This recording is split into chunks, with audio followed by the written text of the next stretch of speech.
highlight of any tourist trip. They come to see the rich oasis culture of the Uyghur people.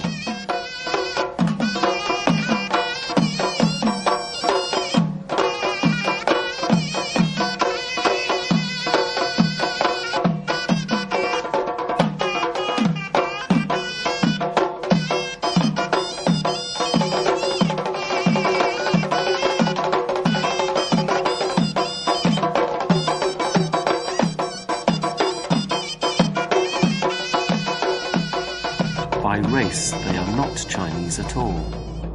But all Chinese nuclear bombs have been detonated in their homeland.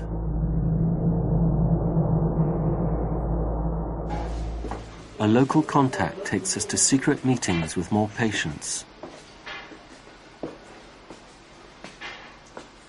Radiation can cause children to be born with cleft palates. Here we meet one such child out of the many born into families living downwind of the test zone.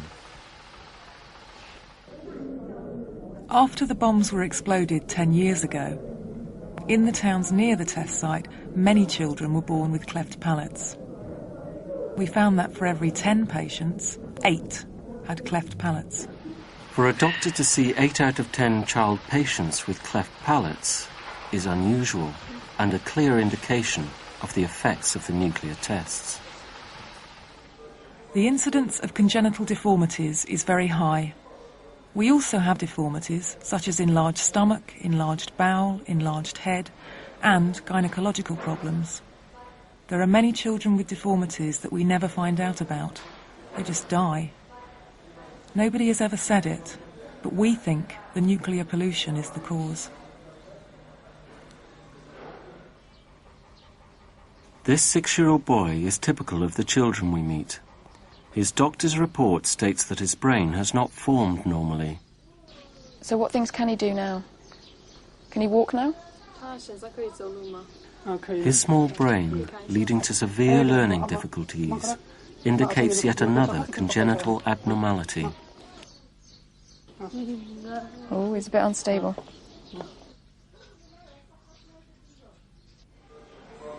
People from Kashgar, Hotan and the other areas around here, when they find out how difficult treatment is and how much it costs, they have to take their children home because they just don't have the money. The parents tell the children that it's God's will if they live or die.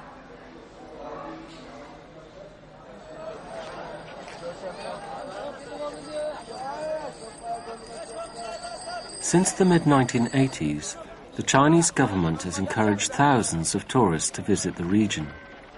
But in the same period, unknown to the Silk Road holidaymakers, the Chinese detonated 18 nuclear bombs beneath the ground. They claim that they are safe, but radiation from those tests is known to have escaped into the atmosphere. Fallout was detected in neighboring countries and even as far away as Japan.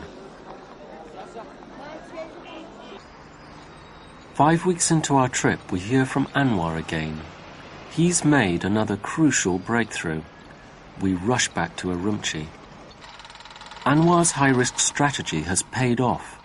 He's managed to obtain a highly confidential document from inside the Chinese medical establishment.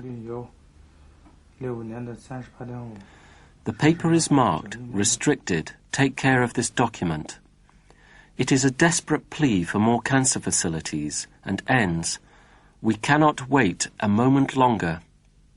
Well, I mean, these figures are really good because it compares the increase in cancer rates per 100,000 for the whole of China and then for the whole of Xinjiang. The document Anwar has got hold of records the rising incidence of cancer in China since 1965.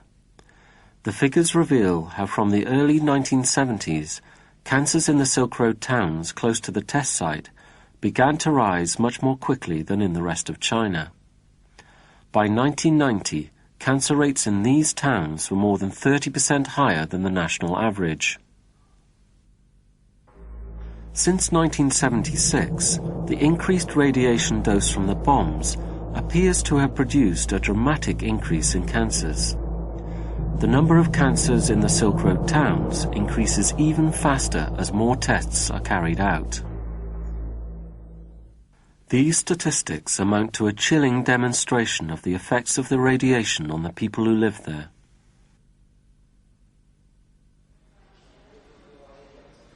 And this secret document confirms what the doctors have been telling us.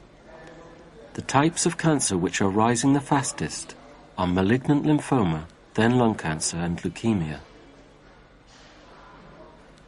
Well, that's absolutely astonishing, because, I mean, those are the cancers you'd expect to be associated with radioactivity, would be the lymphatic cancers and the leukemias. So that's just amazing.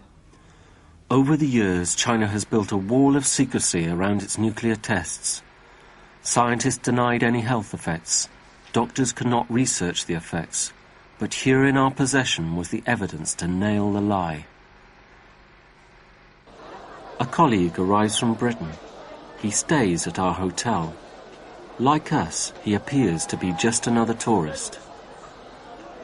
Now he has to take the vital evidence out of the country. For the past 6 weeks, Anwar has run the daily risk of being informed on. It's time for him to get out.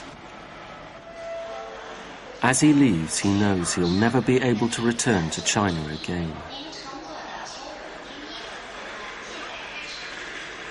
At Beijing airport, he was strip-searched and interrogated for hours.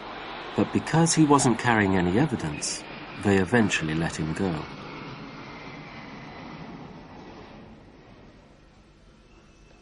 When we hear that Anwar and the courier with the tapes are safely out of the country, we destroy any incriminating evidence of our investigation.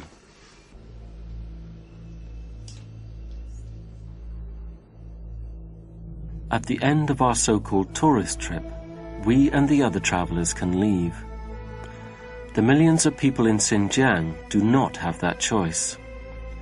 They've had to live through the largest series of nuclear tests carried out in a populated area anywhere in the world. They must grow their food on this contaminated land, drink the water that runs through it, and breathe the air which blows over it.